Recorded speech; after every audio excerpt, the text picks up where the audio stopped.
Assalamualaikum warahmatullahi wabarakatuh.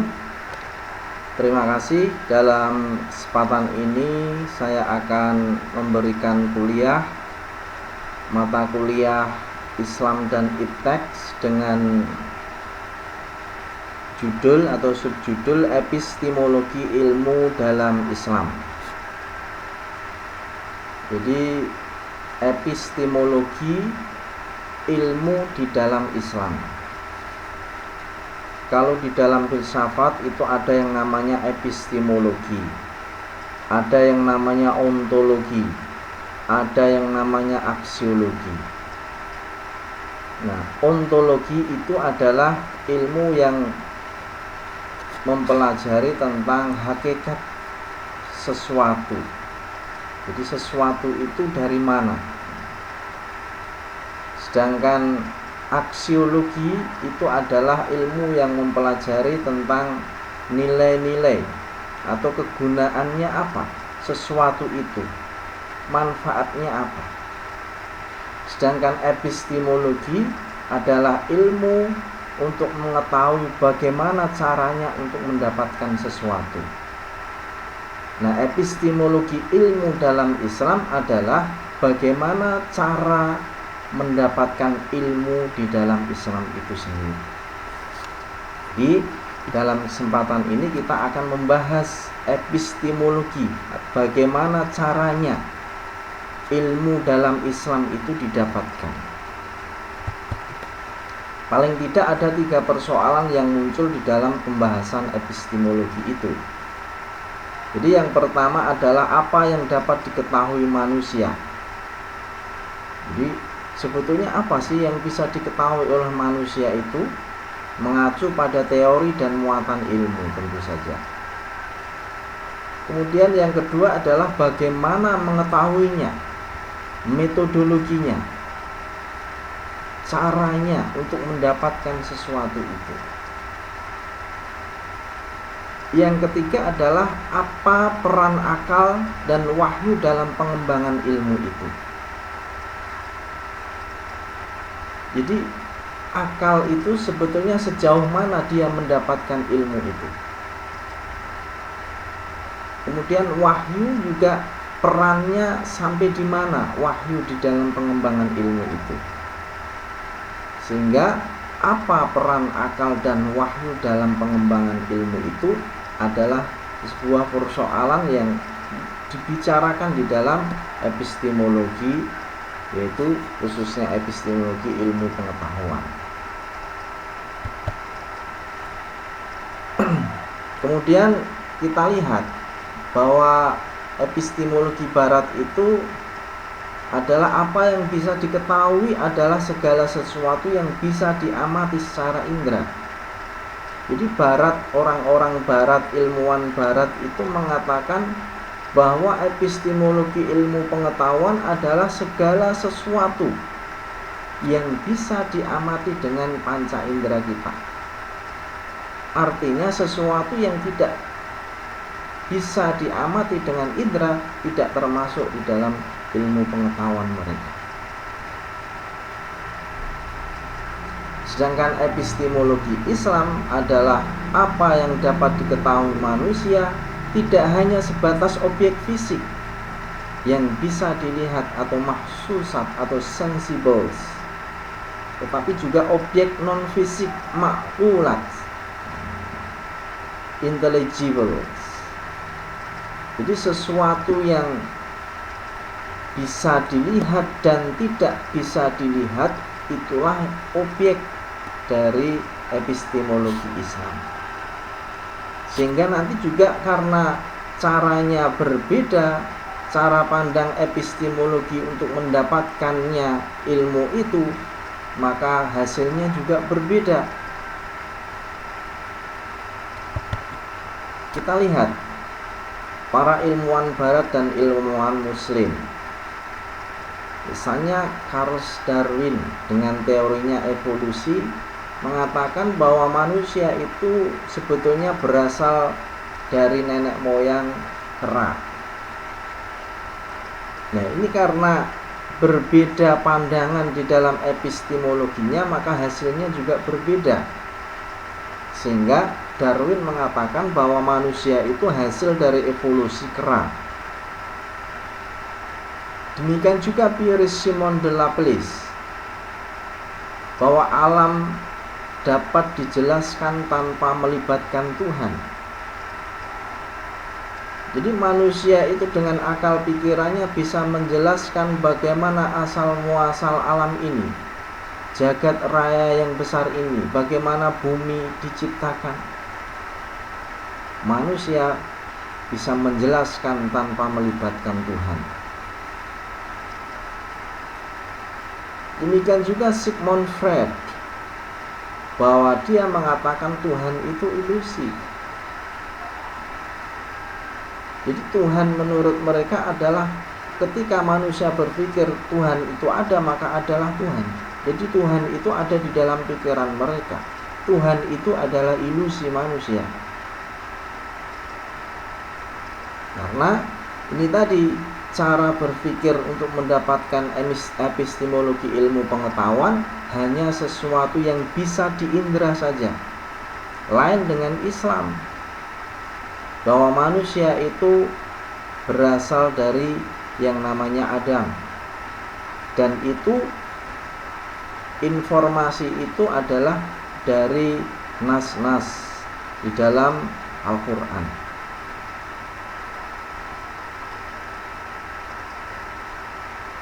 Demikian juga menjelaskan tentang Tuhan, keberadaan Tuhan, Tuhan itu satu, Tuhan itu tidak beranak dan diperanakkan dan lain sebagainya. Informasinya juga dari Tuhan sendiri. Karena Islam mengajarkan tadi bahwa ilmu pengetahuan itu tidak hanya didapat dari akal yang bisa dilihat, tapi juga yang tidak bisa dilihat, yaitu wahyu. Ya, nanti kita lihat caranya seperti apa. Kemudian ilmuwan muslim mengatakan, Jalaluddin Rumi misalnya, bahwa Tuhan sebagai sebab asal dan cinta alam. Jadi alam ini hadir karena cinta Tuhan terhadap kita semua. Al-Biruni misalnya mengatakan bahwa alam adalah daya-daya yang mengatur segala sesuatu menurut rencana ilahi yang tidak mengenal kesia-siaan. Jadi jagat raya ini bisa teratur, itu bukan teratur dengan sendirinya, tetapi ilmuwan muslim menganggap bahwa itu ada sesuatu di luar alam raya ini yang sangat maha dahsyat, yang bisa menggerakkan semuanya dengan orkestra yang sangat indah. Lain dengan ilmuwan barat, dia mengatakan alam ada dengan sendirinya, dia mengatur dirinya sendiri sesuai dengan hukum alam. Kita lanjutkan. Nah, cara-cara manusia mengetahui objek-objek ilmu itu ada berbagai macam. Yang pertama adalah metode observasi, atau sering disebut bayani. Jadi dengan observasi itulah kita mendapatkan ilmu, kita mendapatkan pengetahuan. Kita belum tahu gajah itu seperti apa. Ketika anak-anak kecil belum tahu tentang binatang-binatang, salah satunya adalah gajah, maka dibawalah ke kebun binatang, diperlihatkan, diobservasi melalui penglihatan. Maka anak dapat pengetahuan tentang gajah, bahwa gajah itu besar, gajah itu telinganya lebar, dan lain sebagainya, dan lain sebagainya. Ini ilmu melalui metode observasi. Yang kedua adalah metode logis atau demonstratif burhani. Jadi metode ini sudah menggunakan imajinasi. Jadi metode logis, metode burhani. dengan imajinasi sudah berupa abstrak sesuatu yang tidak kelihatan, sudah diabstrakkan. Jadi manusia dulu hanya berimajinasi bagaimana bisa terbang seperti burung, tetapi dengan daya upayanya, dengan akal dan lain sebagainya, Wright bersaudara, dari mimpi-mimpinya itu, dari imajinasinya Wright bersaudara itu, maka muncullah, terciptalah pesawat itu. Ini namanya metodologis atau demonstratif atau burhani. Kemudian metode intuitif atau irfani. Ini lebih kepada yang hati, mendapatkan sesuatu dengan merenung, kontemplasi, maka dia akan mendapatkan ilham. Kalau para nabi, dia akan mendapatkan wahyu.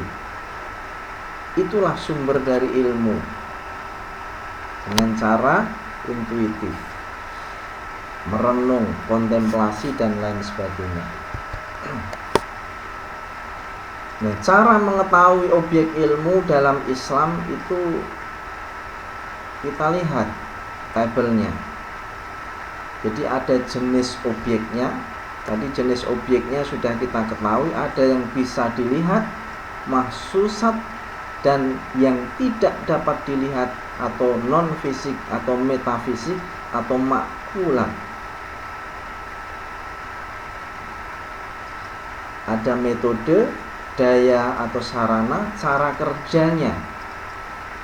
Jadi objek yang dilihat itu metodenya observasi, sarananya adalah panca indera kita. Yang diamati adalah objek yang kita lihat, yang kita rasa, kita dengar. Kemudian juga ada yang namanya demonstrasi burhani. Dayanya dengan menggunakan akal, lebih tinggi lagi.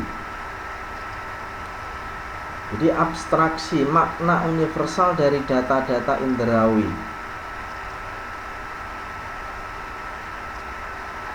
Jadi sudah agak tinggi lagi karena sudah mengabstraksikan makna. Kemudian ada juga yang namanya demonstrasi burhani, tapi objeknya adalah non fisik atau metafisik. Daya saranya ini masih dengan akal, tapi dia bisa menyimpulkan dari yang diketahui menuju yang tidak diketahui. Jadi sebetulnya manusia itu tahu tentang adanya Tuhan. Dari mana? Dengan akal pikirannya, dengan daya demonstrasi burhani yang objeknya adalah objek non fisik atau metafisik, yaitu menyimpulkan dari yang diketahui menuju yang tidak diketahui. Kita tahu bahwa alam ini ada, bumi langit itu ada, tapi keberadaan adanya bumi langit itu pasti ada sesuatu yang mengadakan. Sesuatu yang mengadakan itu adalah sesuatu yang tidak diketahui. Kesimpulannya seperti itu. Jadi menyimpulkan dari yang diketahui menuju yang tidak diketahui.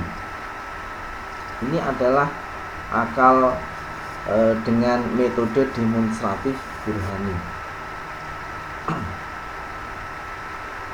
Kemudian yang lebih tinggi lagi adalah intuitif atau irfani, yaitu dengan daya saranya imajinasi.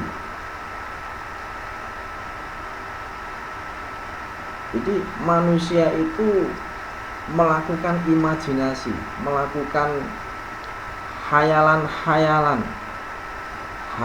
dalam arti yang positif, melakukan sebuah kegelisahan. Jadi dari kegelisahan, dari imajinasi itulah kemudian ada objek imajinal yang hadir di dalam jiwanya, sehingga dia mendapatkan sesuatu, ide, gagasan, dan lain sebagainya. Inilah yang disebut metode intuitif dengan imajinasi, mutakhayyilah, dengan imajinasi. yang terakhir yang paling tinggi adalah objeknya masih non fisik, tetapi dengan metode intuitif atau irfani, tapi dengan daya hati, sarananya adalah qalbu. Nah, ini kontak langsung dengan objek non fisik yang hadir di dalam jiwanya. Ini adalah para nabi. Jadi para nabi itu mendapatkan ilmu pengetahuan berupa wahyu, di mana malaikat hadir di dalam dirinya sebagai objek non fisik yang hadir di dalam dirinya, yang memberikan ilmu pengetahuan kepada manusia. Sehingga jangan heran sebetulnya para nabi, para rasul itu adalah orang-orang yang cerdas, orang-orang yang punya imajinasi yang tinggi. Karena dengan imajinasi yang tinggi itulah dia akan sampai kepada Tuhannya. Dia akan mendapatkan ilmu yang mana orang tidak dapat, karena dia sangat dekat dengan Tuhannya, sehingga dia bisa kontak langsung dengan objek non fisik yang hadir di dalam dirinya, di dalam jiwanya, sehingga dia memberitahu tentang ilmu pengetahuan, sesuatu yang tidak diketahui oleh akal manusia, baik itu tentang surga, neraka, alam barzah dan lain sebagainya. Itu hanya diketahui melalui intuitif, dengan daya hati yang paling dalam, sehingga dia sampai kepada Tuhannya. Jadi sekali lagi bahwa para nabi itu sebetulnya orang-orang yang punya imajinasi yang tinggi, orang yang sangat cerdas sekali. Tidak ada nabi yang tidak cerdas. Semua nabi adalah cerdas, karena dengan kecerdasannya itulah dia sampai kepada komunikasi dengan Tuhannya.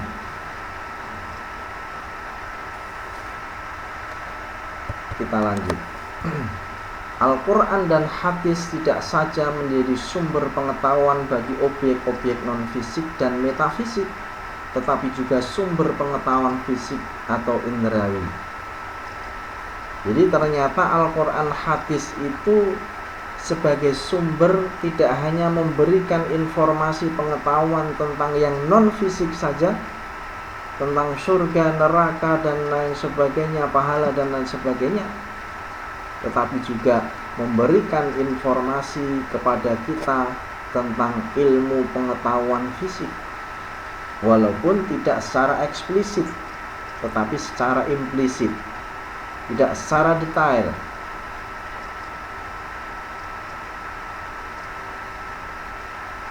Misalnya di dalam surah pendek saja, di dalam juz amma itu ada afala yang duruna ilal ibili kaifa khuliqat.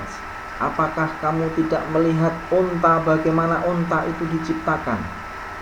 Maka orang pun melihat unta, meneliti tentang unta, mengadakan riset tentang unta. Tidak hanya unta saja, semua hewan dia teliti. Manusia meneliti segala macam hewan, termasuk yang kecil sekalipun, nyamuk, bakteri dan lain sebagainya. Maka terciptalah apa yang namanya ilmu hewan. Dari mana? Dari ide gagasan Quran suruh meneliti binatang yang disebut unta tadi. Afala yang duruna ilal ibili kaifa khuliqat wa ilas sama'i kaifa rufi'at. Lalu langit bagaimana dia ditinggikan. Orang pun berpikir tentang langit, melakukan penelitian, melakukan riset tentang langit. Maka terciptalah apa yang namanya ilmu langit atau ilmu antariksa, atau sering disebut ilmu astronomi. Dari mana? Dari meneliti tentang langit. Wa ilal jibali kaifa nusibat. Lalu gunung bagaimana dia ditegakkan. Orang pun meneliti tentang gunung, mengadakan riset, mengadakan penelitian. Maka terciptalah apa yang namanya ilmu gunung, atau sering disebut ilmu vulkanologi. Wa ilal ardi kaifa sutihat. Lalu bumi bagaimana dia dihamparkan. Orang pun melihat bumi, meneliti tentang bumi, mengadakan riset tentang bumi. Maka terciptalah apa yang namanya ilmu bumi, ilmu geologi, sehingga orang bisa mendapatkan emas perak dari bumi, mendapatkan batu bara dari bumi. Karena apa? Melihat bumi, mengadakan penelitian, riset dan lain sebagainya. Al-Quran memberitahu.